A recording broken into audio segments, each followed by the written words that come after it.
여러분은 당신의 나라 대한민국에 대해 얼마나 알고 계십니까? 반만년의 역사 속에서 우리 민족은 독창적인 문화를 성장시켜 왔습니다. 그중 한 가지가 바로 한국의 맛, 한식입니다. 점심시간, 한정식 식당은 늘 항상 가득한 반찬으로 손님들을 즐겁게 합니다. 한국에서도 그렇게 반찬 적으면 밥을 안 먹는 것 같죠. 이렇게 푸짐하게 줘야지. 밥과 국, 김치, 다양한 반찬이 어우러진 우리의 일상적인 식단을 지금 세계가 주목하고 있습니다. 세계보건기구 WHO에서는 채식이 주를 이루는 전통적인 한식을 영양학적으로 균형 잡힌 모범식으로 선정했습니다. 또 하나, 건강식이라는 이미지를 세계에 알리는 데 큰 공을 세운 음식이 있습니다. 한국의 맛을 대표하는 김치입니다. 김치말이 국수는 빼놓을 수 없는 여름철 별미입니다. 진짜 맛있어요. 김치 정말 맛있어요. 신김치가 정말 괜찮은 것 같아요. 네, 김치가 제일 맛있는 것 같아요. 김치 또한 건강식으로 세계인들의 관심을 받고 있습니다. 미국을 대표하는 건강 전문 잡지 헬스지는 세계의 5대 건강식품에 김치를 선정했습니다. 세계가 주목하는 한식, 세계로 뻗어나가는 한식. 한식은 지금 유례가 없을 정도로 세계인의 집중적인 관심을 받고 있습니다. Korean food, the taste and the presentation is the most attractive thing about Korean food.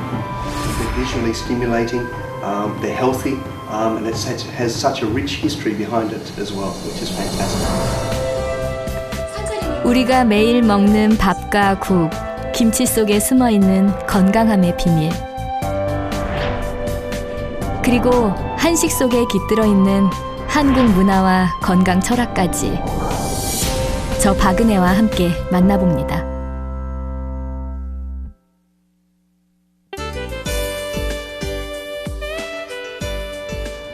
제 뒤로 보이는 사람들은 오직 한 가지 음식을 먹기 위해 줄을 서 있는 거라고 합니다.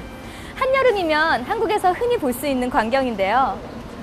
예로부터 한국인들은 음력 6월과 7월 사이에 1년 중 가장 무더운 날을 정해 삼복더위라고 불렀습니다. 그리고 이날엔 특별한 음식을 먹었습니다. 이 음식을 먹어야 무더위에 지친 몸을 보호해 줄 수 있고 여름을 건강하게 날 수 있다고 믿었기 때문인데요. 어떤 음식인지 함께 만나보실까요?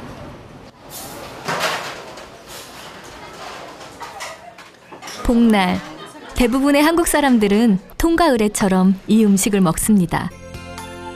바로 복날 음식의 대명사, 삼계탕입니다.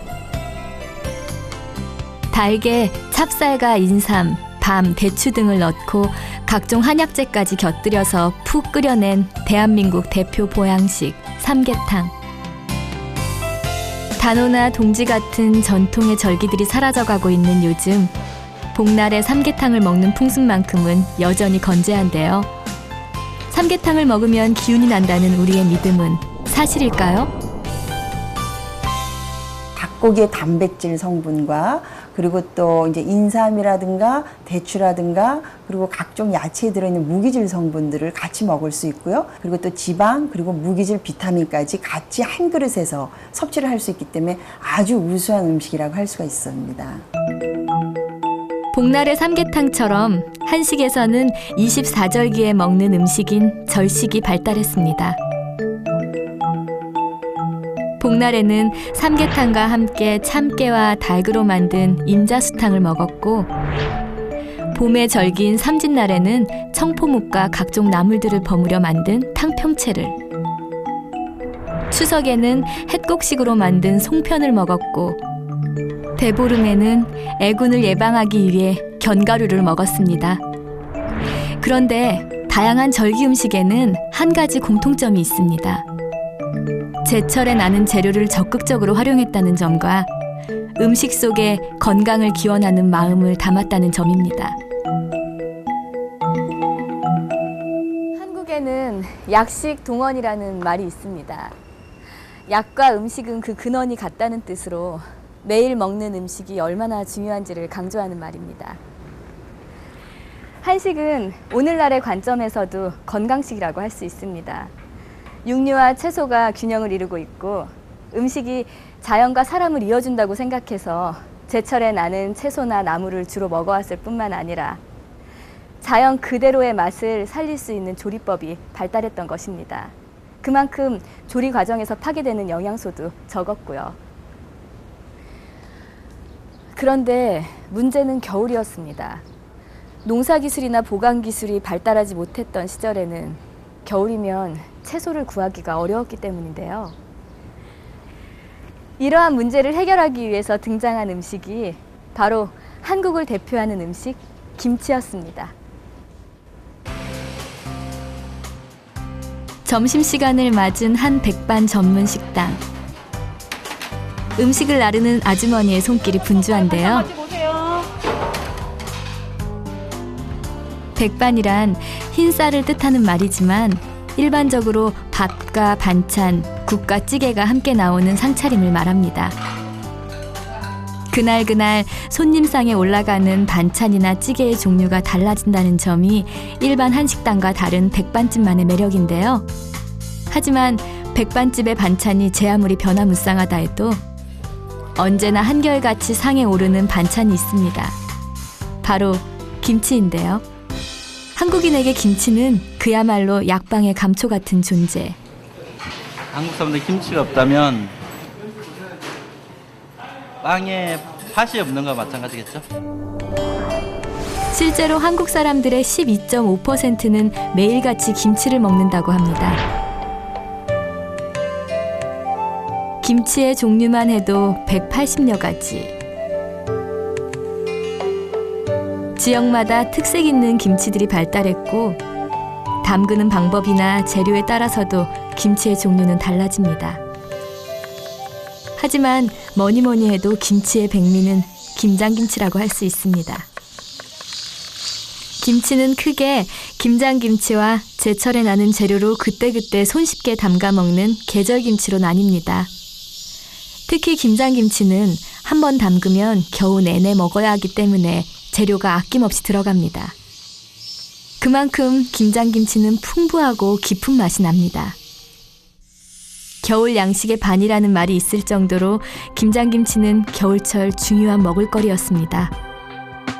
집집마다 차이가 있기는 하지만 배추와 고춧가루는 물론 싱싱한 채소와 각종 해산물, 그리고 젓갈까지 김치 하나에 들어가는 재료만 30가지가 넘을 정도입니다. 하지만 우리가 처음 김치를 먹기 시작했다는 삼국시대 이전의 김치는 소금에 절인 채소에 불과했습니다. 조선시대에 이르러서야 한반도에 고추가 전해지면서 점차 오늘날과 같은 김치의 모습으로 변모할 수 있었던 것이죠. 김치를 한번 담그려면 보시는 것처럼 다듬고 절이고 양념을 손질하고 시간도 많이 걸리고 손도 정말 많이 갑니다. 그래서 요즘은 번거롭다고 김장을 안 하거나 김치를 사 먹는 집들이 늘어나고는 있지만 아직도 한국 주부들에게 김장은 1년 중 가장 큰 행사입니다.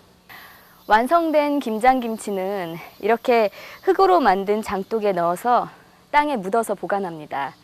그러면 이듬해 봄은 물론이고 다음 김장까지도 먹을 수 있습니다. 김치독을 땅속에 묻어두면 온도가 일정하게 유지되기 때문에 장기간 보관이 가능했던 것이죠.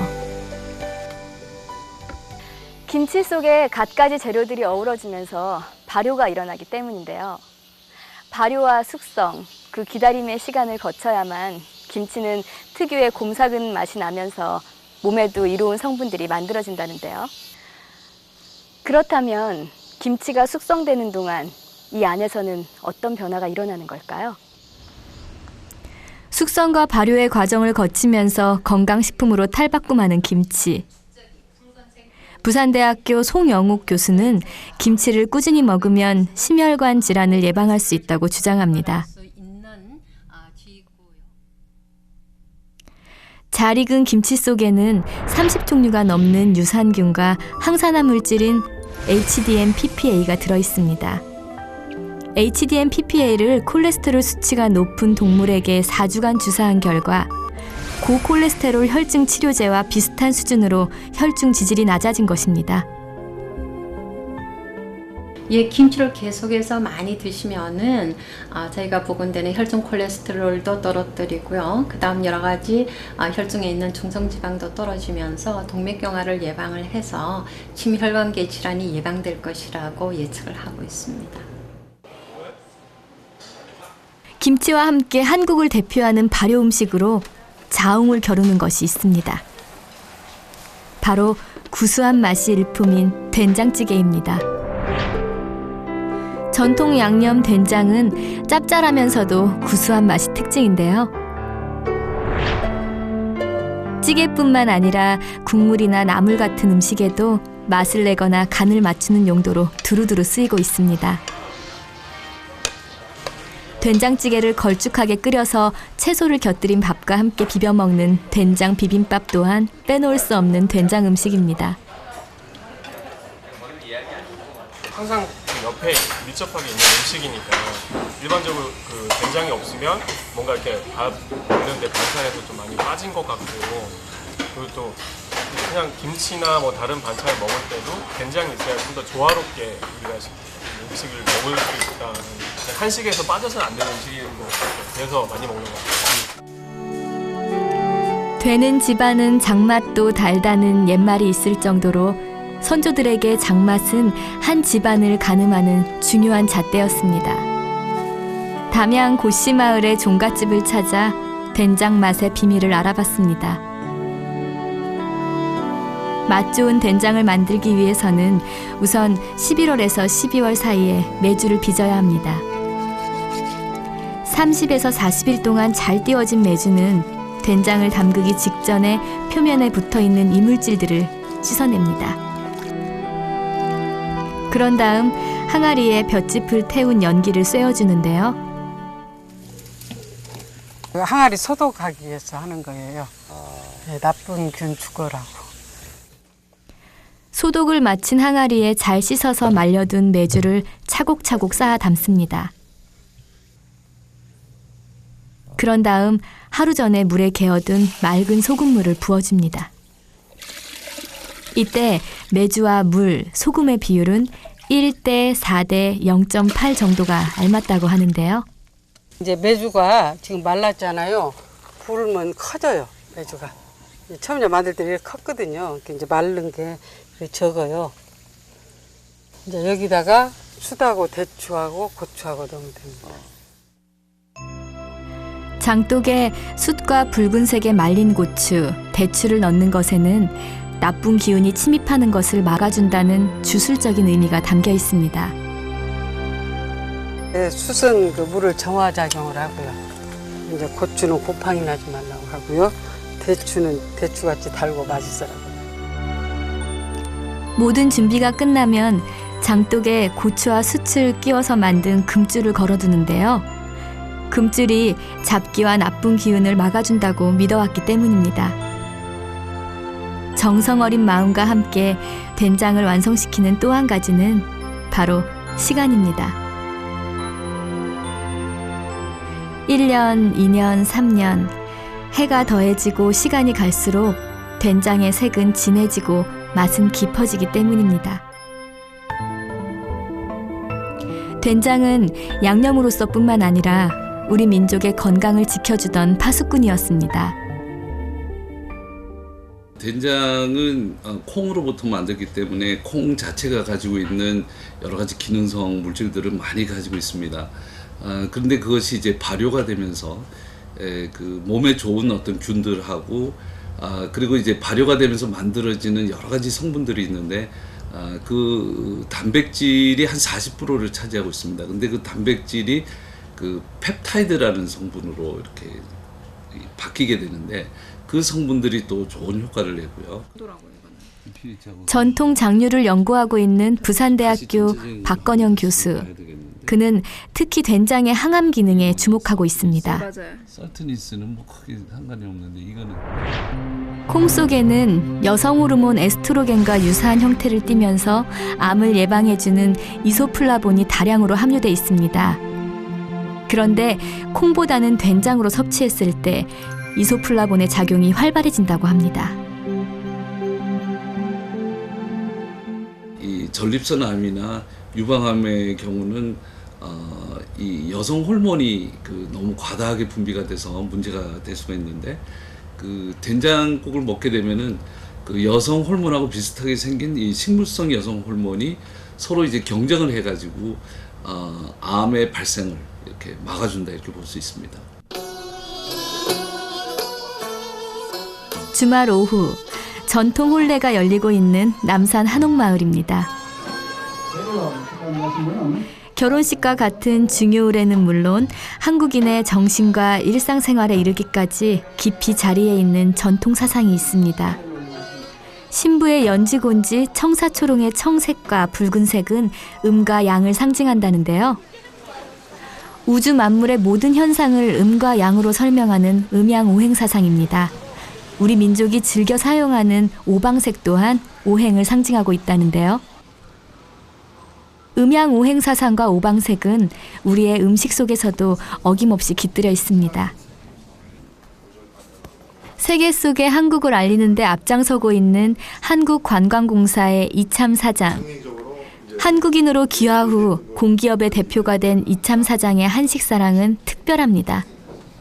모든 메뉴가 보면은 그 주 원료의 자연 그대로의 맛, 자연 그대로 색, 자연 그대로 질감을 변질하지 않고 그대로 살리는 데를 이제 그 노력을 해요. 그가 생각하는 한식의 특징은 자연을 고스란히 식탁에 옮겨 놓았다는 것입니다. 싱싱한 제철 채소들을 주로 쓰고 조리를 최소화해서 올리는 것이 그가 생각하는 한식의 특징입니다. 그리고 또 하나, 그가 한식에 매료된 이유는 한식에 담겨있는 철학이었습니다. 한식의 밑바탕에 깔려있는 오색 오미, 바로 음양오행사상입니다. 오행이란 세상 만물을 구성하는 5가지 원소를 뜻합니다. 한식에서 맛볼 수 있는 5가지 색과 맛이 바로 오행의 원리를 따른다는 것입니다.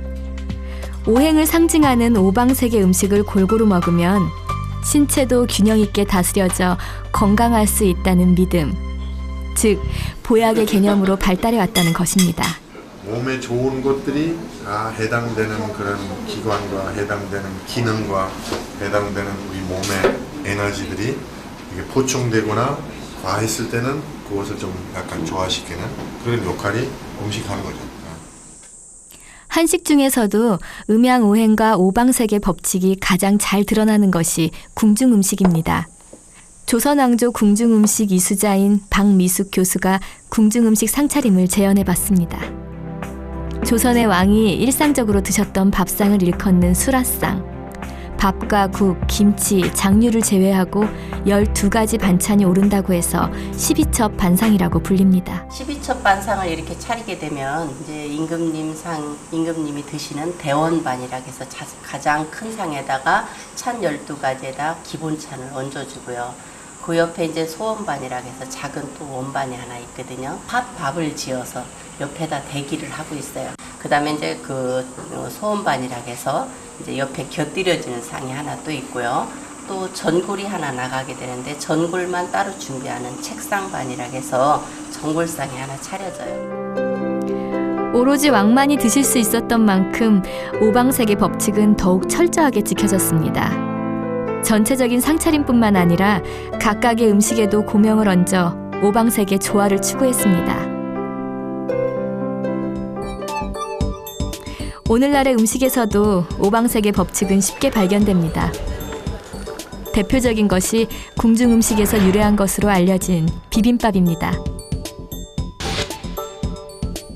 비빔밥은 쌀밥 위에 갖가지 나물과 채소, 고기 등을 고명으로 얹어서 먹는 일품 요리.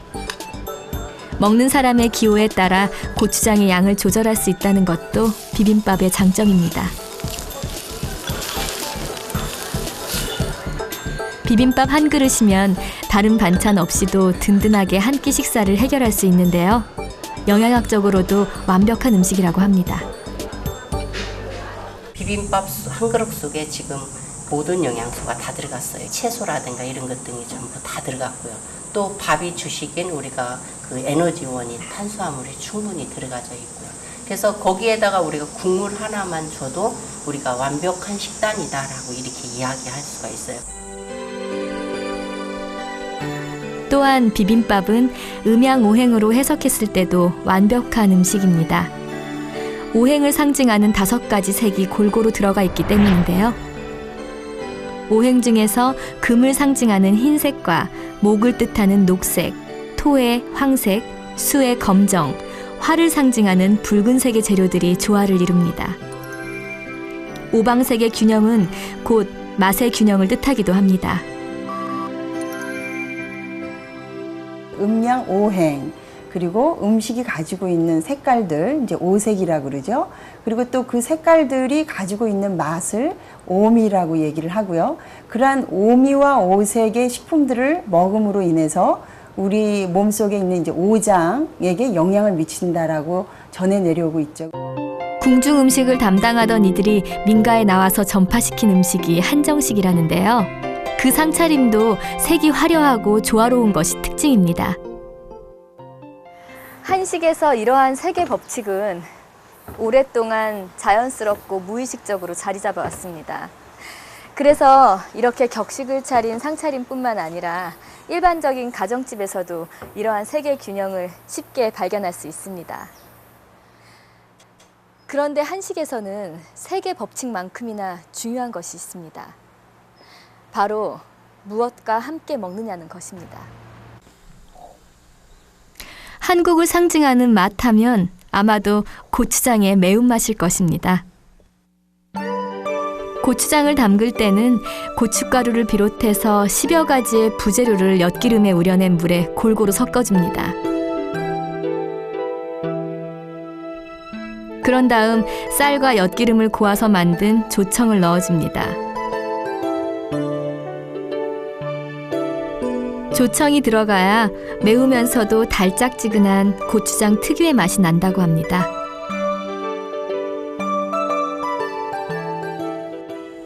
여기 맛을 보시는 이유는 왜 그러세요?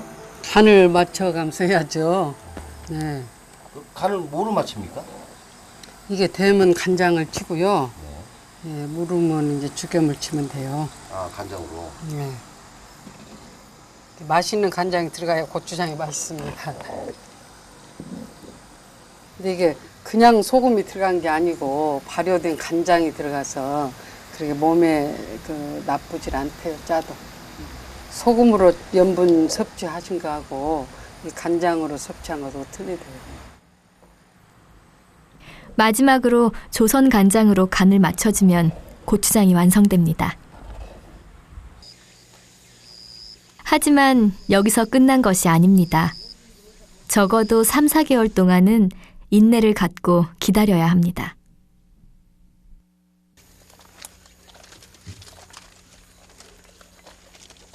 한국 음식의 맛을 결정짓는 기본 양념, 고추장. 고추장이 발효가 되면서 건강에 이로운 여러 미생물과 유기아미노산이 생성되는 최고의 발효식품입니다. 간장이나 된장과는 달리 고추장만큼은 우리나라에서만 생산되는 우리의 전통식품이라는 점입니다. 한국 음식하면 고추장이 기본이잖아요. 옛날 조상들의 어리 담기고 옛날부터 먹어온 발효식품의 대표적인 고추장이잖아요. 간장이나 된장과 같은 다른 장류에 비해 짧은 역사를 가진 고추장. 하지만 독특한 매운맛으로 한국을 대표하는 양념이 됐는데요.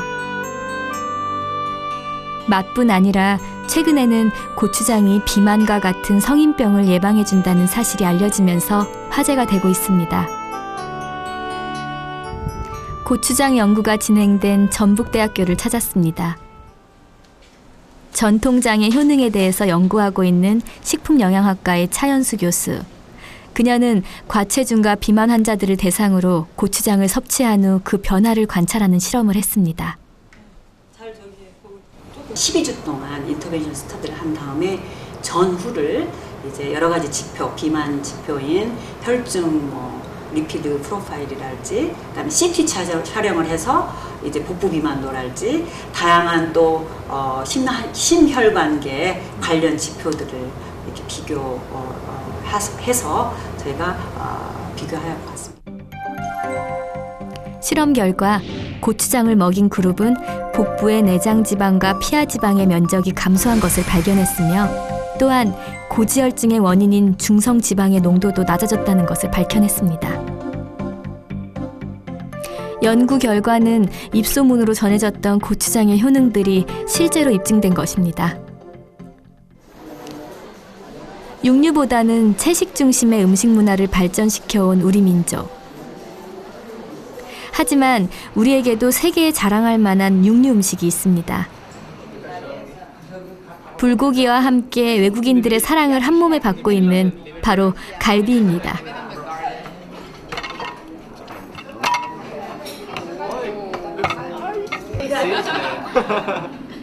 바비큐를 즐기는 외국인들에게 코리안 바비큐라 불리는 갈비는 친근한 음식입니다.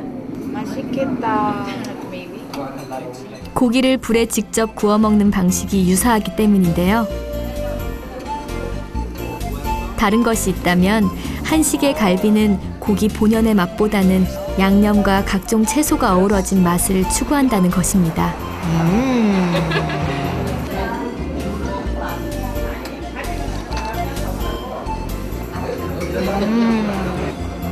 한국에서는 어느 고깃집에 가든 쌈 채소가 함께 나오는데요. 상추에 잘 구워진 갈비를 올리고 마늘과 고추 그리고 갖은 양념을 넣어서 만든 쌈장까지 곁들여서 한데 쌈을 싸먹는데요. 이것은 한국만의 독특한 문화라고 합니다. But in Paraguay, we would eat like big piece of meat and like a portion of salad, and that would be enough. But here, like small. That is nice, interesting, because you can try a little bit of everything. We cook it in a different way in my country, so I'm not used to eat like no cooked. Some of the vegetables I eat here, but yeah, they are nice. 쌈을 싸먹는 이유는 맛도 맛이지만 채소와 육류가 영양학적으로 균형을 이뤄서 건강에 도움이 된다고 믿었기 때문입니다. 또 다른 이유는 음식에 들어가는 양념과 향신료는 약과 같은 효능이 있다고 생각해서 육류 요리에도 양념을 아끼지 않았습니다. 오늘날 갈비의 기원이라고 알려진 것은 궁중식 쇠고기 구이인 너비아니입니다. 궁중요리 전문가 차은정 박사가 전통 방식 그대로 너비아니를 재현해봤습니다. 너비아니를 만들 때는 다양한 맛을 내는 채소와 다양한 양념들이 들어갑니다.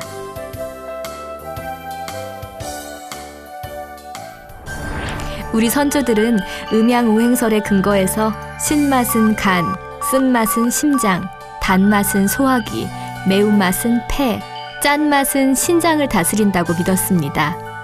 따라서 5가지 맛이 조화를 이뤄야 인체의 오장도 건강할 수 있다 믿었습니다.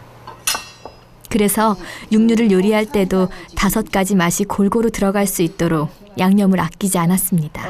간장은요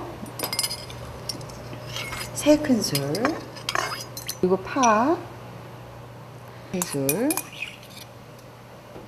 그리고 마늘 1큰술, 그리고 이제 참기름 같은 경우는요, 이제 소고기가 가지고 있는 포화지방산, 보통 우리가 나쁜 콜레스테롤이라고 표현을 하죠. 그 콜레스테롤치를 깨가 참기름이 낮춰준다는 거예요. 그래서 우리가 고깃집에 가서 고기를 먹을 때 꼭 흔하지만 상추라든가 깻잎이 나오는 이유가 바로 육고기하고의 궁합이 맞다라는 거예요. 그래서 소고기가 가지고 있는 나쁜 성분들을 깨나 참기름이나 깻잎이 중화를 시켜준다는 거죠. 너비아니에는 간장, 후추, 참기름, 다진 파, 마늘 등 갖은 양념이 들어갑니다. 불고기나 갈비를 만들 때 들어가는 양념과 별반 다르지 않은데요. 그런 다음 배즙을 넣어주는데 배즙은 단맛을 낼 뿐만 아니라 육질을 부드럽게 해준다고 합니다. 이렇게 양념을 이제 재셨어요. 이제 설탕을 뿌려놨기 때문에 고기가 이렇게 좀 부드러워졌거든요. 아까보다는. 요즘은 이제 일회용 장갑을 끼기는 하기는 하지만 아무래도 이렇게 손에서 나오는 어머니의 양념에 버무린 고기는 하루나 이틀 정도 재워두었다가 먹어야 고기에 양념이 골고루 배어서 맛이 좋아진다고 합니다. 7가지, 8가지의 양념이 들어가 있어요. 그래서 고루고루 모든 우리 인체의 몸을 이렇게 건강을 좀 향상시켜 줄 수 있도록 노력을 굉장히 많이 한 음식이 아닌가, 그런 차원에서 정말 한국 음식의 우수성을 다시 한 번 더 생각을 해보게 합니다. 음식의 색과 맛, 그리고 건강의 인과관계는 지금의 과학으로는 설명할 수 없습니다. 하지만 과학적 검증보다 중요한 것은 한식에는 먹는 사람의 건강을 최우선으로 생각한 정성 어린 마음이 담겨 있다는 것입니다. 음식에 들어가는 조미료와 향신료조차 한식에서는 약과 같은 효능이 있는 것으로 여겼습니다. 그래서 음식에 양념을 할 때도 짜고, 맵고, 달고, 시고, 쓴 5가지 맛의 균형을 중요하게 생각했던 것이죠. 양념은 음식을 보기 좋게 하거나 맛을 풍부하게 만들기 위해서만 넣었던 것이 아니라 그 안에 먹는 사람이 건강하길 바라는 마음을 담았던 것입니다. 음식의 색과 맛의 조합뿐 아니라 한식에서 중요하게 여기는 또 하나의 법칙이 있습니다. 바로 시간입니다. 점심시간을 맞은 전주 시내의 한 한정식 전문 식당. 이곳에서는 한 상에 30가지가 넘는 반찬이 오르는데요. 일반 식당에서는 맛볼 수 없는 우리 전통 음식들을 만날 수 있는 곳이기도 합니다. 우리 선조들의 그 저장 방법이라든지 이렇게 금방 해서 나오는 것도 있지만 저장이 오래돼가지고 묵혀가지고 나오는 이런 된장이라든지 장아찌라든지 이런 게 각기 다르잖아요. 근데 외국 사람들은 이런 거의 맛을 모르잖아요. 반찬 중에서 많은 부분을 차지하는 것이 김치나 장아찌, 젓갈 같은 소금에 절이거나 발효시킨 음식들입니다. 양념으로 쓰이는 간장과 고추장도 오랜 시간을 두고 삭힌 발효 음식입니다. 심심한 밥을 주식으로 하다 보니 맵고 짠 반찬이 발달된 것이죠. 그중 한식에서 양념으로 음식으로 두루 쓰이는 것이 젓갈입니다. 서해안 남쪽에 자리한 전북 부안 곰소항. 이곳은 우리나라를 대표하는 젓갈 산지 중 하나입니다. 곰소항에는 젓갈집이 한데 모여 거대한 단지를 이루고 있는데요. 젓갈의 짭짤하면서도 구수한 맛은 입맛을 돋우는 데 제격입니다. 꼴뚜기 그냥 찌까는 거 따먹으시고 막 그죠? 그래서 연하죠. 젓갈은 어패류를 통째로 이용하거나 내장이나 알만 이용해서 담그기도 하는데 그 종류만 해도 전국적으로 140여 가지에 달한다고 합니다. 짭짤하니까 입맛을 돋잖아요. 돋구고 또 청양고추 해서 또 묻혀서 밥을 먹으면 더 이렇게 매운맛에 입맛이 당겨. 그래가지고 소화도 잘 되고 다른 것보다 훨씬 좋아요. 젓갈 시장 옆에는 젓갈 전문 식당이 들어서 있는데요. 주말이면 곰소항의 젓갈을 맛보기 위해 전국에서 몰려드는 사람들로 식당 안은 만원을 이룹니다. 9가지의 젓갈을 한꺼번에 맛볼 수 있는 젓갈 백반은 곰소항에서 맛볼 수 있는 별미입니다. 와, 맛있겠다. 짱이다, 짱. 젓갈은 시간이 지날수록 효소와 미생물이 작용하면서 특유의 곰삭은 맛과 감칠맛이 강해진다고 합니다. 이 맛이 바로 한국인의 젓갈을 사랑하는 이유라는데요. 밥에다 올려놨다가 쫙 해가지고 맛있다. 젓갈을 비롯한 소금에 절인 염장식품이나 소금을 넣고서 오랫동안 발효시킨 김치나 된장, 고추장 같은 짠 음식을 즐겨 먹는 한국인의 식습관. 한국인의 나트륨 섭취량은 세계적인 수준인데요. 2007년 한국인의 연간 나트륨 섭취량은 4,376mg으로 세계보건기구 권고량인 2,000mg보다 2배 이상 많습니다. 국립암센터 김정선 박사의 연구에 따르면 실제로 나트륨 섭취량과 위암 발생률이 비례하는 것으로 나타났습니다. 염분 섭취 또는 이제 소금, 나트륨 섭취의 기여 음식 중에서 우리나라 사람들이 즐겨 먹는 그리고 자주 먹는 식품 그 상위 순위가 아마도 김치, 젓갈과 같은 절임 채소일 것입니다. 따라서 위암을 낮출 수 있는 방법은 조리 방법에 있어서 좀 싱겁게 조리하는 방법 또는 절임 채소를 좀 덜 먹는 방법이 있을 수 있겠습니다. 건강식으로 떠오르고 있는 한식. 하지만 소금에 절인 김치나 젓갈의 염분 섭취에 대한 주의가 필요합니다.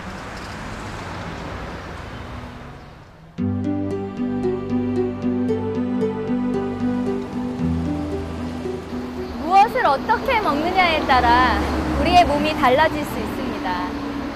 그런데 음식이 몸을 넘어 마음에까지 변화를 가져올 수 있다고 믿는 사람들이 있습니다. 바로 불교의 수행자들인데요. 한국인들은 유교와 함께 전통적으로 불교를 믿어왔습니다. 한국 불교에서는 입고, 자고, 먹는 일상의 모든 것까지 수행의 일부분이라고 여겨서 음식을 먹을 때나 식재료를 고를 때도 법칙을 지켜왔습니다. 무얼 먹느냐에 따라 마음속에 화를 불러올 수도 있고 반대로 마음을 편안하게 다스릴 수도 있다고 믿었기 때문인데요. 이들의 믿음처럼 음식으로 마음을 다스릴 수 있는 걸까요?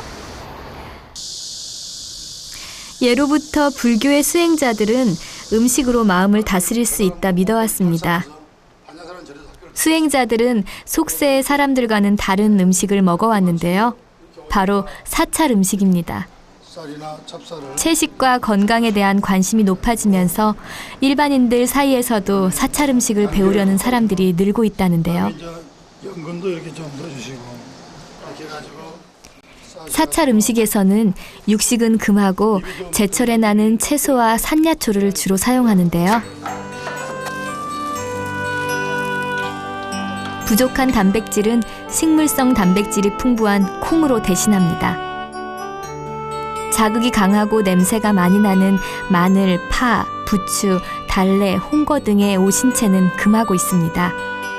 자극적인 양념 맛보다는 자연 그대로의 맛을 그대로 살리는 것이죠. 사찰 음식도 그렇습니다. 그 유해의 조리 덕목 속에는 제철에 난 재료 가지고 사용한다든지 또 음식의 소화 흡수를 높이기 위해서 어떤 상생의 궁합을 선별한다든지 또 동양의 어떤 오랜 그 사상인 화수목금토 또 음양의 조화 이런 것들이 다 갈무리 되어 있는 게 유해의 조리 덕목입니다. 한국 불교는 개인의 수양과 성찰을 중요하게 여기는 중국 선종의 영향을 받았습니다. 그래서 수도자들은 일상의 모든 부분에서 근검절약하고 절제된 삶을 살아가는데요. 그것은 음식을 먹을 때도 마찬가지였습니다.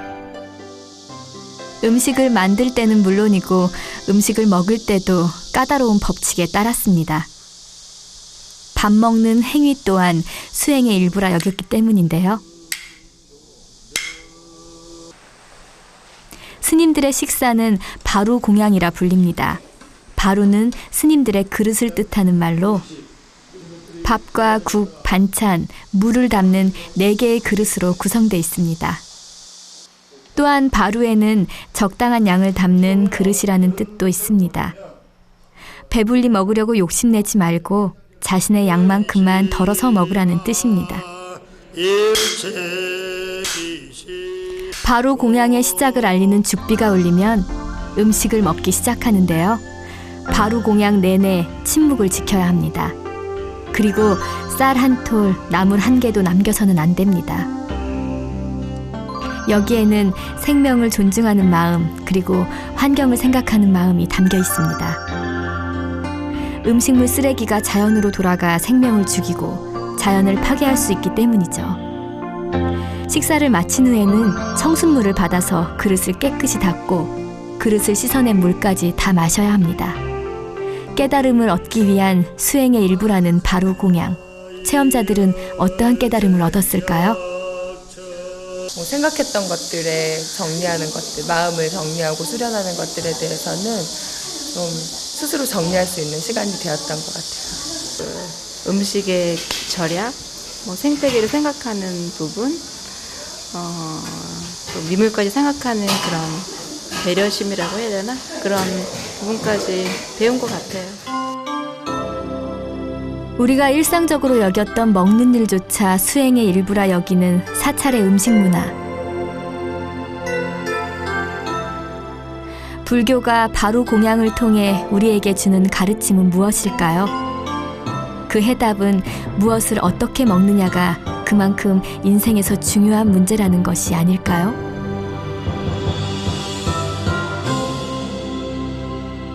음식과 건강의 미묘한 함수관계가 명확히 밝혀지지 않은 오늘날에도 먹는 것이 건강을 좌우한다는 것은 진리로 통합니다.